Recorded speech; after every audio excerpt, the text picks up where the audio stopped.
الحمد لله رب العالمين والعاقبة للمتقين والصلاة والسلام على سيد الأنبياء والمرسلين محمد بن عبد الله الأمين وعلى آله وصحبه أجمعين أما بعد فقد قال الله تبارك وتعالى في القرآن المجيد والفرقان الحميد فأعوذ بالله من الشيطان الرجيم بسم الله الرحمن الرحيم يا أيها الذين آمنوا إنما الخمر والميسر والأنساب والأزلام رجس من عمل الشيطان فاجتنبوه لعلكم تفلحون صدق الله العظيم. عن ابن عمر رضي الله عنه قال قال رسول الله صلى الله عليه وسلم كل مسكر حرام وكل مسكر خمر أو كما قال عليه الصلاة والسلام. میرے محترم بھائیوں بزرگوں دوستوں، اللہ تبارک و تعالیٰ کا بے انتہا فضل ہوا، احسان ہوا، کرم ہوا کہ اللہ تبارک و تعالیٰ نے ہمیں ایمان، اسلام اور تحفظ و امان جیسی عظیم نعمتوں سے نوازا اور ہمیں نبی پاک صلی اللہ علیہ وسلم کا امتی بنائے۔ مزید احسان کرم یہ ہوا کہ اللہ تبارک و تعالیٰ نے آج کے اس پرفتن اور پرسوز حالات میں ہمیں اپنی بارگاہ میں بیٹھنے کی سعادت نصیب فرمائے۔ حاضرین، زمین و آسمان نے یہ تو اپنے درمیان بارہا انقلاب برپا ہوتے دیکھا ہے۔ حالات اور ایام لوگوں کے درمیان بدلتے بدلتے رہتے ہیں۔ ہر مخلوق کی طبیعت میں اختلاف رونما ہوتا ہے، لیکن آج انسانیت پر اور بالخصوص امت مسلمہ پر ایسا ناگفتہ بھی وقت، ایسا برا وقت آ پڑا ہے کہ جسے بیان نہیں کیا جا سکتا۔ اگر آج ہم اس دنیا پر ایک طاہرانہ نظر ڈالیں اور غور کریں تو دکھ اور درد سے آنکھیں بھر جاتی ہیں، دل پسیج جاتا ہے اور ایک اندر سے بھری ہوئی آواز نکلتی ہے کہ آج ہماری قوم کہاں کھڑی ہے، آج ہماری قوم کہاں کھڑی ہے۔ اور افسوس تو تب بڑھ جاتا ہے جب ہمارے نوجوان تباہی کے نہانے پر نظر آتے ہیں۔ نوجوانوں کی اکثریت فسق و فجور میں مست اور نشے میں دھت نظر آتی ہے، جبکہ نوجوان کسی بھی معاشرے و قوم کی ناک ہوا کرتے ہیں۔ نوجوان نسل ملک و ملت کا ایک بیش قیمت سرمایہ ہے جس پر ملک و ملت کی ترقی اور بستی موقوف ہے۔ یہ نوجوان بھی اپنے دین و ملک کے لیے ناقابل فراموش کارنامے انجام دے سکتے ہیں۔ یہ ایک حقیقت ہے کہ نوجوان کی تباہی قوم کی تباہی ہے۔ نوجوان کی وجہ سے قومیں بنتی بھی ہیں اور بگڑتی بھی ہیں۔ نوجوانوں کی وجہ سے ویران ملک آباد بھی ہوتے ہیں اور آباد ملک ویران بھی ہو جاتے ہیں۔ نوجوانوں کی وجہ سے معاشرے کی تعمیر بھی ہوتی ہے اور تخریب بھی۔ در حقیقت نوجوان قوم کی پونجی، ملت کی طاقت اور معاشرے کا ایک عظیم سرمایہ ہے۔ عزیزان گرامی، ایک وقت وہ تھا جب ہمارے نوجوان صرف پابندی شریعت ہی نہیں بلکہ دین کے علم بردار ہوا کرتے تھے۔ وہ دین کے خاطر سینہ تان کر سب آرام ہو جایا کرتے تھے۔ احکام شریعت کی صورت، اتباع سنت کی مورت ہوا کرتے تھے۔ وہ نوجوان ہی تھے جنہوں نے ساری دنیا سے ظلمتوں کو مٹا کر علم و عمل کی شمع روشن کی، عدل و انصاف کا پرچم لہرایا، اپنی عبادتوں سے راتوں کو پرنور بنایا اور ضرورت پڑی تو آزادی کا علم بھی سربلند کیا۔ لیکن افسوس صد افسوس، آج معاملہ اس کے بالکل برعکس نظر آ رہا ہے۔ آج ہماری زندگی بالکل راہ راست سے ہٹی ہوئی ہے۔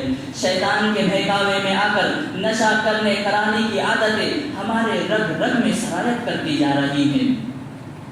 نشہ یہ ایک زہر قاتل ہے۔ اس نشے کی عادت نے نہ جانے ہمارے کتنے نوجوانوں کی زندگی تباہ کر دی۔ اس نشے کی وجہ سے نہ جانے کتنے ہنستے بستے گھر اجاڑ کر رکھ دیا ہے۔ اس نشے نے گھر ہی نہیں بلکہ خاندان کو اجاڑ کر رکھ دیا ہے۔ نشہ یہ یقیناً زہر قاتل ہے اور اس نشے میں صرف ہمارے نوجوان ہی نہیں بلکہ نوجوان کا دیکھا دیکھی ہمارے بچے بھی اس نشے کی طرف اتنی تیزی سے بڑھ رہے ہیں کہ اس برائی سے وہ اپنی تعلیم، اپنے اخلاق و تربیت کو برباد کر رہے ہیں اور اپنے ہی ہاتھوں نشہ کر کے اپنی صرف جوانی کو ہی نہیں بلکہ زندگانی کو تباہ کر رہے ہیں۔ اور یہ نشے کی عادت بالکل عام ہوتے جا رہی ہے۔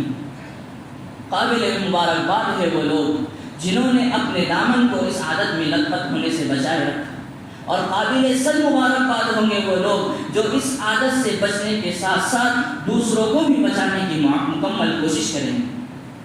عزیزان گرامی، ایک حقیقی مومن کے لیے سچے مسلمان کے لیے اس نشے کی عادت سے بچنے کے لیے یہی بات کافی ہے کہ خالق و مالک اللہ رب العزت نے اس نشہ آور چیز کو اور شراب کو صرف حرام ہی نہیں بلکہ اسے ناپاک قرار دے کر اس سے بچنے کا حکم فرمایا اور اس پر کامیابی کا نسخہ بھی سنایا۔ یہی نہیں بلکہ ہمارے محسن انسانیت صلی اللہ علیہ وسلم نے اس پر روک تھام لگا کر اس کا سد پاک فرمایا ہے۔ چنانچہ نسائی کی ایک روایت ہے، حضرت عبداللہ بن عمر رضی اللہ عنہ فرماتے ہیں کہ رسول اللہ صلی اللہ علیہ وسلم نے ارشاد فرمایا کہ ہر نشہ آور چیز حرام ہے اور ہر نشہ آور چیز خمر و شراب ہے۔ اسی طریقے سے صحیح مسلم میں ایک روایت آتی ہے، حضرت جابر رضی اللہ عنہ فرماتے ہیں کہ رسول اللہ صلی اللہ علیہ وسلم نے ارشاد فرمایا کہ جس شخص نے دنیا میں نشہ آور چیز استعمال کی کل کو اسے جہنمیوں کا پسینہ پلایا جائے گا۔ اسی طریقے سے ابن ماجہ کی ایک روایت ہے، ابن عمر رضی اللہ عنہ ناقل ہے، فرماتے ہیں کہ رسول اللہ صلی اللہ علیہ وسلم نے ارشاد فرمایا کہ جس چیز کی کثیر مقدار نشہ لاتی ہے اس کی قلیل مقدار بھی استعمال کرنا حرام ہے۔ ان نصوص شرعیہ سے ہمارے سامنے بات آتی ہے کہ ہر نشہ آور چیز حرام ہے، چاہے وہ شراب ہو، چاہے چرس ہو، گانجا ہو، حقہ ہو، جتنے بھی آج کل ہمارے نوجوان نشے کر رہے ہیں یہ سب نشہ آور چیز حرام ہے۔ دیکھیے صاف طور پر نبی پاک صلی اللہ علیہ وسلم نے بھی حرام قرار دیا اور خود اللہ تبارک و تعالیٰ نے بھی اس سے بچنے کا حکم دیا، فرمایا کہ فَاجْتَنِبُوهُ کیوں لَعَلَّكُمْ تُفْلِحُونَ تاکہ تم کامیاب ہو جاؤ۔ اسی لیے ان نصوص شرعیہ کے پیش نظر اس نشہ آور چیز سے ہمیں خود بھی بچنا ہے اور دوسروں کو بچانا یہ بھی ہم پر لازم ہے۔ نشے کی وجہ سے ہمارا ذاتی اور طبعی نقصان بھی ہے۔ آج نشے کے عام ہو جانے کی وجہ سے جو معاشرتی اور اخلاقی نقصانات سامنے آ رہے ہیں وہ انتہائی مضر اور نقصان دہ۔ نشے کی وجہ سے انسان کی ہوش و حواس اڑ جاتے ہیں، انسان کی عقل ظاہر ہو جاتی ہے، وہ اپنی حقیقی زندگی کو بھول کر محض خیالات کی وادیوں میں بھٹکتے رہتا ہے۔ نشے کی وجہ سے بسا اوقات انسان سے ایسی حرکتیں سرزد ہو جاتی ہے کہ الامان والحفیظ اللہ ہم سب کی حفاظت فرمائے، نشہ کرنے والوں کی اکثریت امراض تنفس کا شکار ہو جاتی ہے، انہیں سانس لینے میں دقت کا سامنا کرنا پڑتا ہے اور موت بس چند قدم ہی دور رہ جاتی ہے۔ نشہ یہ ایسی تباہ کن چیز ہے جو انسان کو جوانی میں ہی نیند کی موت سلا دینے کا سبب بن جاتا ہے اور اکثر نوجوانوں کی اس سبب سے موت واقع ہوتی ہے، کیونکہ نشہ دل و دماغ، جگر اور معدے کو ناکارہ کر دیتا ہے جس کے بغیر انسانی زندگی کی گاڑی چلنا ممکن ہی نہیں۔ نشے کی وجہ سے انسان اتنا ناتوا اور کمزور ہو جاتا ہے کہ پھر اس میں دیگر بیماریوں کا مقابلہ کرنے کی طاقت نہیں رہتی، دھیرے دھیرے وہ ڈھیر ساری بیماریوں کا مجسمہ بن کر برباد ہو جاتا ہے، نہ دین کا رہتا ہے نہ دنیا کا رہتا ہے۔ ایسا شخص دن بدن سوکھتا چلا جاتا ہے، چہرے پر جھریاں آ جاتی ہے، جلد و چمڑی پر خشکی چھا جاتی ہے، سستی آ جاتی ہے حرکت میں، چال میں لڑکھڑاتا پن آ جاتا ہے۔ ایسا شخص پیشاب کی تکلیف اور خارش کا شکار ہو جاتا ہے، ایسا شخص نہ جانے اور کتنی بیماریوں کا شکار ہو جاتا ہے، نہ اس میں سردی کو برداشت کرنے کی طاقت رہتی ہے، نہ گرمی کو برداشت کر سکتا ہے۔ ان بے شمار امراض اور خرابیوں خامیوں کی بنا پر نہ وہ حقوق اللہ انجام دے سکتا ہے نہ حقوق العباد، جس کی بنا پر بسا بسایا گھر اجڑ جاتا ہے، بیوی علیحدہ ہو جاتی ہے، بچے ساتھ چھوڑ دیتے ہیں، بھائی بہن منہ موڑ لیتے ہیں، پھر وہ در بدر کی ٹھوکریں کھاتا پھرتا ہے۔ ایک کتاب ہے نوجوان تباہی کے دہانے پر، اس میں ایک شخص کی بہت ہی درد بھری کارگزاری لکھی ہوئی ہے کہ اسے نشے کی عادت پڑ گئی تھی اور اس نشے نے اسے تباہ و برباد کر دیا۔ گھر والوں نے اس سے منہ موڑ لیا، پھر وہ کچرے کے ڈبے پر جاتا، پلاسٹک وغیرہ اٹھاتا اور اسے فروخت کر کے اس سے حاصل ہونے والی آمدنی کے ذریعے سے وہ اپنی نشے کی پیاس بجھاتا۔ یہ اسی شخص کی کارگزاری ہے جس کا نام ابراہیم ہے۔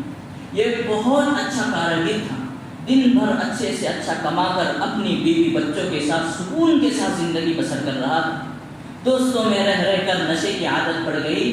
اس نشے کی عادت نے اسے اس حد تک پہنچا دیا کہ اس نے نشے کے پیچھے اپنی پوری پونجی لٹا دیا۔ اب فاقہ کشی کا شکار، فاقہ کشی کی بنا پر رشتہ داروں نے بچوں کو تو سہارا دے دیا، لیکن یہ خود کچرے کے ڈبوں پر پھرتا رہا، غلاظت وغیرہ گندگی میں پھرتا رہا، اور وہاں سے کچرا کاغذ وغیرہ جمع کرتا اور وہ کاغذ وغیرہ اٹھا کر فروخت کرتا اور اس سے حاصل ہونے والی آمدنی کے ذریعے سے نشہ کرتا۔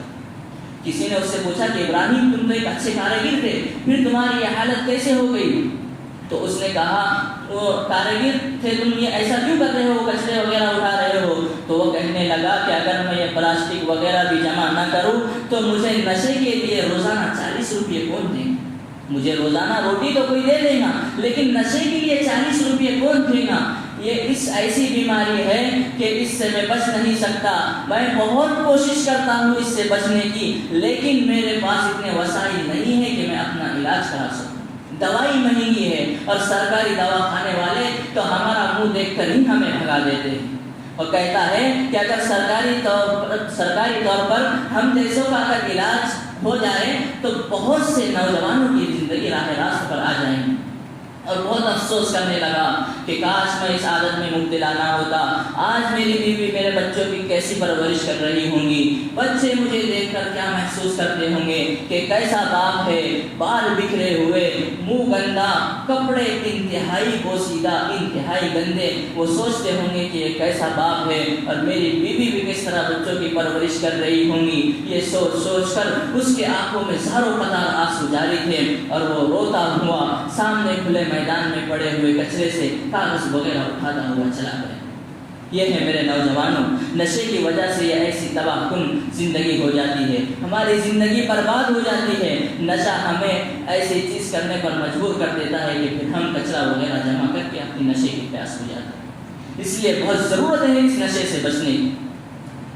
حضرت مولانا خالد سیف اللہ صاحب دامت برکاتہم اپنی کتاب راہ عمل میں لکھتے ہیں کہ نشہ، اطباء کا اس بات پر اتفاق ہے کہ نشہ ایک سست رفتار زہر ہے جو انسان کو آہستہ آہستہ کھوکھلا کر دیتا ہے، اس کی عمر کو کم کر دیتا ہے۔ اور میرے نوجوانوں، یہ زندگی ہمیں اللہ تبارک و تعالیٰ کی طرف سے جو ملی ہے، یہ زندگی ہمارے پاس امانت ہے۔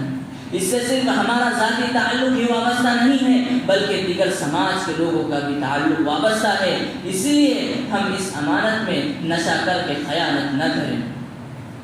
نشے کی برائی کو بیان کرتے ہوئے نشہ کتنا نقصان دہ ہے، اس سلسلے میں نبی پاک صلی اللہ علیہ وسلم نے بیان فرمایا۔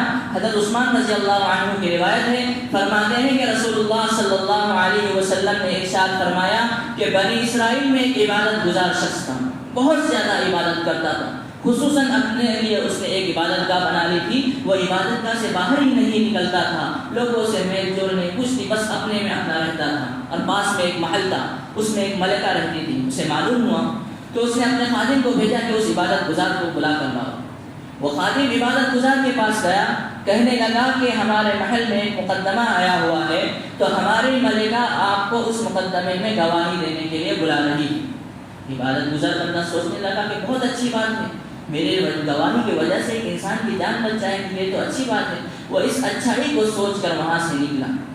چنانچہ جب وہ خادم کے ساتھ آیا تو محل میں جیسے ہی اندر گھسا، محل کے بہت سارے دروازے تھے، تو جیسے ہی اندر داخل ہوا سب سے بڑا دروازہ بند کر دیا گیا۔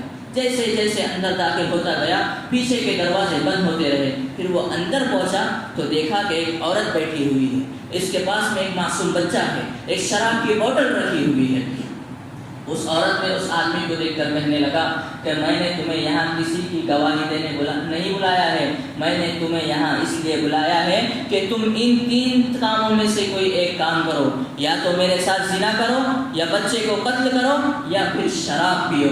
اس لیے کہ اب تم یہاں سے باہر بھی نہیں جا سکتے، سب دروازے بند ہو چکے ہیں۔ اگر تم نے یہ سب نہیں کیا تو میں لوگوں میں تمہارا اعلان کر دوں گی کہ میرے ساتھ زیادتی کر رہا ہے، پھر تمہیں تو معلوم ہے کہ لوگ تمہارے ساتھ کیا کریں۔ اب وہ عبادت گزار آدمی، بہت بڑا عبادت گزار، مجبور ہو گیا۔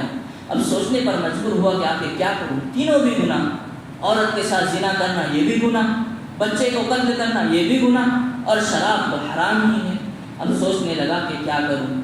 وہ سوچنے لگا کہ اگر زنا کروں گا تو بہت بڑا گناہ ہو جائے گا، زنا کو چھوڑ دیا۔ بچے کو قتل کرنا یہ بھی بہت بڑا گناہ ہے، وہ بھی چھوڑ دیا۔ کہنے لگا کہ نشے کی وجہ سے میرا اپنا ذاتی نقصان ہوگا، میں اس کو برداشت کر لوں گا، تھوڑے ٹائم نشہ رہے گا، اس لیے نشہ پی لیتا ہوں۔ تو جیسے ہی اس نے نشہ پیا، نشہ پینے کی وجہ سے اس کی عقل ظاہر ہو گئی، اس کو کچھ سمجھ بھی نہیں آ رہا تھا کہ کیا کرنا۔ اس عقل کے ظاہر ہونے کی وجہ سے اس نے اس بچے کو بھی قتل کر ڈالا اور اس عورت کے ساتھ زنا بھی کر ڈالا، نشے کی وجہ سے۔ اسی لیے نشے میں انسان ہر گناہ کر بیٹھتا ہے، چاہے وہ بڑا ہو یا چھوٹا۔ اب اس نے تو سوچا تھا کہ یہ دونوں گناہ بڑے ہیں، میں اسے چھوڑ دیتا ہوں اور چھوٹا گناہ کرتا ہوں۔ جب چھوٹے گناہ میں مبتلا ہوا تو اس نشے کی حالت میں دونوں گناہ بھی کر بیٹھا، بچے کو بھی قتل کر دیا اور عورت کے ساتھ بھی زنا کر دیا۔ یہ ہمیں نبی پاک صلی اللہ علیہ وسلم بتلانا چاہ رہے ہیں کہ نشہ یہ ام الفواحش ہے، تمام برائیوں کی جڑ ہے۔ نشے کی وجہ سے انسان انتہائی بڑے سے بڑا گناہ بھی کر جاتا ہے اور اسے محسوس بھی نہیں ہوتا۔ اسی لیے خدا را ہمیں اس سے بچنا ہے۔ جو بھی ہمارے نوجوان اس نشے کی عادت میں گھسے ہوئے ہیں، ان نشے کی عادت لگ گئی ہے، وہ خدا را اللہ تبارک و تعالیٰ سے سچے دل سے توبہ کر لے، اس لیے کہ میرے پیارے اللہ بندے کی توبہ سے بہت خوش ہوتے ہیں۔ اس لیے ہم سب توبہ کریں اور اللہ تبارک و تعالیٰ توبہ کی وجہ سے ہمارے گناہوں کو ایسا صاف و شفاف کر دیتے ہیں جیسا کہ میلا کپڑا میل کچیل سے صاف کیا جاتا ہے۔ چنانچہ حدیث مبارکہ میں آتا ہے التائب من الذنب کمن لا ذنب له، کہ گناہوں سے توبہ کرنے والا ایسا ہے جیسا کہ اس نے گناہ کیا ہی نہیں۔ ایک مرتبہ صحابہ کرام رضوان اللہ تعالی علیہم اجمعین کے ساتھ نبی پاک صلی اللہ علیہ وسلم بیٹھے ہوئے تھے۔ نبی پاک صلی اللہ علیہ وسلم اپنے صحابہ سے کہنے لگے کہ دین میں کوئی ایسی فیسلٹی ہے کہ بندہ گناہ بھی کرے اور جنت میں بھی جائے؟ صحابہ نے تعجب کیا، اے اللہ کے رسول صلی اللہ علیہ وسلم ایسے کیسے ہو سکتا ہے کہ بندہ گناہ بھی کرے اور جنت میں بھی جائے؟ کہا کہ ہاں ہو سکتا ہے کہ بندہ گناہ کرے لیکن اپنے آخری عمر میں سچے دل سے اللہ تبارک و تعالیٰ سے توبہ کر لے تو اللہ تبارک و تعالیٰ اس کے تمام گناہوں کو نیکیوں میں بدل دیتے ہیں اور اسے جنت الفردوس میں داخل کر دیتے ہیں۔ تو یہ ہے میرے محترم بزرگوں دوستو، اللہ تبارک و تعالیٰ توبہ کی وجہ سے پورے گناہوں کو نیکیوں میں بدل دیتے ہیں۔ ایک مرتبہ سیدنا موسیٰ علیہ السلام نے اللہ کے حضور دریافت کیا کہ اللہ میں آپ کے سب سے زیادہ گنہگار اور نافرمان بندے کو دیکھنا چاہتا ہوں۔ نشاندہی کی گئی کہ فلاں بستی میں چلے جاؤ، وہاں پر میرا سب سے زیادہ نافرمان بندہ ہے۔ جا کر دیکھا تو واقعتاً بہت گناہگار عیاشی میں لگا ہوا ہے، گناہ کرتا رہتا ہے۔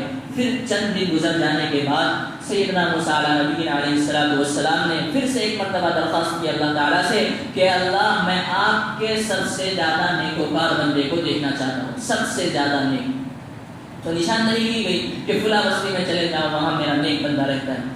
جب موسیٰ علیہ السلام وہاں گئے، دیکھا کہ یہ وہی بندہ ہے، تعجب کرنے لگے، کہا کہ اللہ یہ تو وہی گناہگار بندہ ہے جسے میں نے پہلے دیکھا تھا۔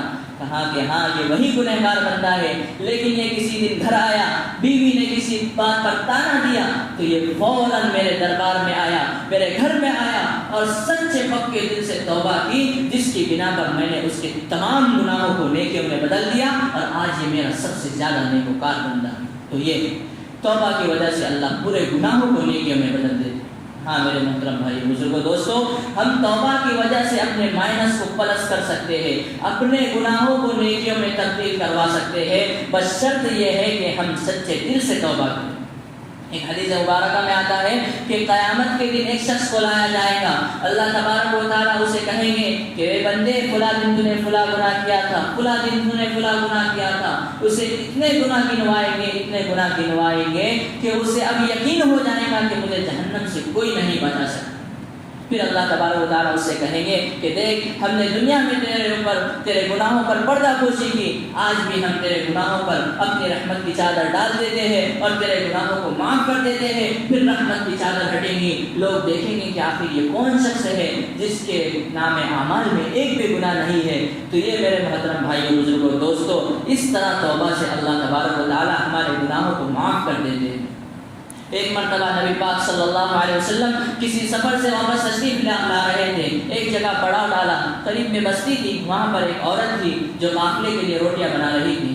اس نے صحابہ سے کہا کہ میں تمہارے صاحب سے ملنا چاہتی ہوں۔ چنانچہ صحابہ اس عورت کو نبی پاک صلی اللہ علیہ وسلم کے پاس لے آئے، کہنے لگی کہ اللہ کے رسول صلی اللہ علیہ وسلم، میں نے آپ سے سنا ہے کہ اللہ تبارک و تعالی اپنے بندے سے 70 ماؤں سے زیادہ محبت کرتے ہیں، تو کیا اللہ اپنے بندے کو جہنم میں ڈالنا پسند کریں گے؟ یہ سننا تھا کہ نبی پاک صلی اللہ علیہ وسلم کی آنکھوں سے آنسو جاتے ہیں۔ اب نبی پاک صلی اللہ علیہ وسلم سوچنے لگے کہ کیا جواب دوں اس عورت۔ اتنے میں حضرت جبرائیل علیہ السلام اللہ تبارک و تعالیٰ کا فرمان لے کر آئے کہ اللہ کے رسول صلی اللہ علیہ وسلم اس عورت کو کہہ دو وَمَا كَانَ اللَّهُ لِيَظْلِمَهُمْ وَلَكِنْ كَانُوا أَنفُسَهُمْ يَظْلِمُونَ کہ اللہ تبارک و تعالیٰ کبھی کسی پر ظلم نہیں کرتے، یہ خود ظلم کرتے ہیں۔ کہ اللہ تبارک و تعالیٰ کسی بندے کو جہنم میں ڈالنا پسند نہیں کرتے، یہ خود بندوں کے کرتوت ہے، یہ بندوں کے اپنے کیے ہوئے کرتوت ہے جس کی بنا پر ان کے لیے جہنم کا فیصلہ ہوتا ہے۔ اس لیے میرے نوجوانوں، ہم جو بھی نشہ استعمال کرتے ہو، جس بھی نشہ چرس ہو، گانجا ہو، حقہ ہو، ان سب سے اللہ کے حضور توبہ کر لے اور یہ عزم کرے کہ انشاءاللہ آئندہ سے ہم کبھی بھی نشہ استعمال نہیں کریں گے، اور خصوصاً ہمارے نوجوان اور ہمارے بچوں کو ہم نشے سے بچائیں، اور اللہ کی بارگاہ میں دعا بھی کرتے رہے کہ اللہ ہمیں ہدایت نصیب فرمائے اور ہمیں اس نشہ جیسی چیز سے جسے حرام قرار دیا ہے، اس نشے کی لت سے اللہ تبارک و تعالی ہم سب کی حفاظت فرمائے اور ہماری اس عادت کو چھڑوا دے۔ اس لیے سب انشاءاللہ عہد کرتے ہیں کہ ہم انشاءاللہ اس عادت کو چھوڑ دیں گے، اور جو بھی ہمارے رشتہ دار، ہمارے آس پڑوس کے لوگ اس بری لت میں مبتلا ہے، اس نشے کی لت میں مبتلا ہے، ان کو بھی ہم بچانے کی مکمل کوشش کریں گے۔ اللہ تبارک و تعالی ہم تمام کو کئی سنی باتوں پر عمل کرنے کی توفیق عطا فرمائے۔ آمین۔ وآخر دعوانا الحمدللہ رب العالمین۔